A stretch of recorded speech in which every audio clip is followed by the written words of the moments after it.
दोस्तों नीट का paper leak होने के बाद एसएससीजीडी की परीक्षा रद्द कर दी गई है और पेपर लीक की आशंका जताई जा रही है। सरकार मस्ती में है और कॉकरोच गुस्से में है। जब सीट नहीं था तो यहाँ बुलाना ही नहीं चाहिए था। हम लोग कितना दूर से आ रहे हैं, कैसे आ रहे हैं, कितना प्रेशर है, इन सबको तो पता है नहीं। सुबह से 4:30 बजे से हम निकले हैं, लाइब्रेरी से पढ़ के डायरेक्ट पेपर देने आ रहे हैं यहाँ पे। इन सबको तो हालत पता चल नहीं रहा है, चेहरा दिख नहीं रहा है। लड़कों के बोलने से जब कुछ हिल नहीं रहा है तो लड़कियों के बोलने से क्या हिलेगा यहाँ। देखा दोस्तों किस तरीके से शिक्षा व्यवस्था ठप हो चुकी है। जहां पर 500 छात्रों की व्यवस्था होनी चाहिए थी वहां पर 250 छात्रों की व्यवस्था है और 250 छात्रों को सेंटर से बाहर खड़ा कर दिया गया है और फिर पता चलता है कि आपकी परीक्षा रद्द हो चुकी है।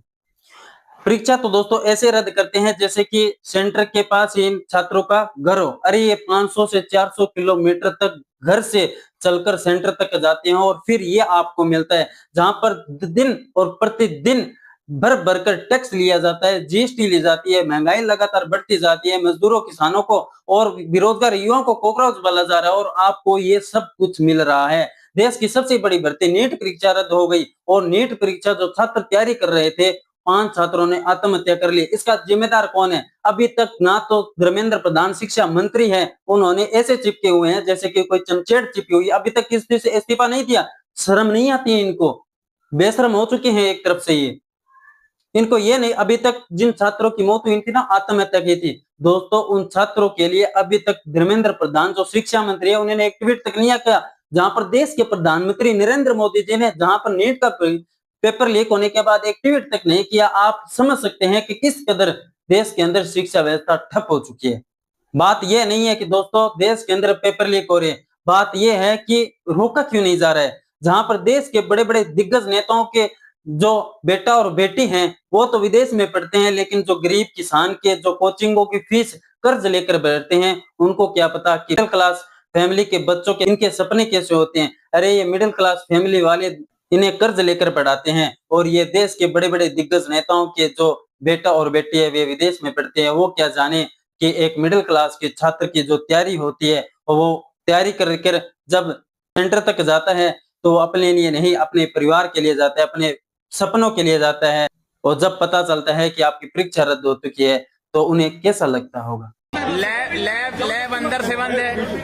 वीडियो अंदर से बंद करके यहाँ से ये देखिए लैब अंदर से बंद है और पेपर चालू है, एग्जाम चालू है।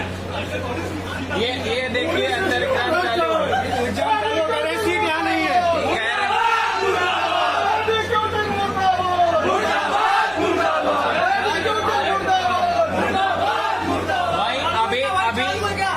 अभी यहाँ पर वीडियो बनाने के बाद वो दरवाजा खुला है।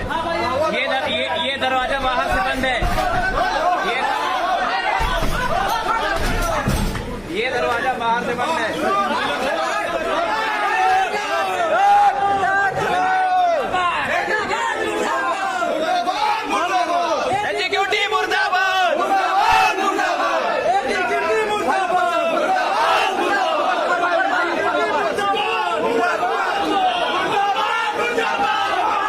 देखा दोस्तों किस तरीके से एक लैब के अंदर छात्रों के सामने नकल करवाई जा रही है और सरकार चुप है। एक ट्वीट तक नहीं किया सरकार ने। और यह नहीं, आप कभी भी कौन सी भी पार्टी का कार्यालय हो वहां पर आप जाकर देखना दोस्तों, वहां पर एक रूम के अंदर आपको 3 से 4 ऐसी मिल जाएगी। और वहां पर दोस्तों जहां पर शिक्षा व्यवस्था एक ऐसी होनी चाहिए, जहां पर कॉलेजें बनवानी चाहिए, जहां पर स्कूलें बनवानी चाहिए, ये स्कूलें तो बंद कर रहे हैं और एग्जाम सेंटर बनवा नहीं रहे। और दूसरी तरफ जहां एग्जाम सेंटर है और वहां पर ये शिक्षा व्यवस्था ठप हो चुकी है।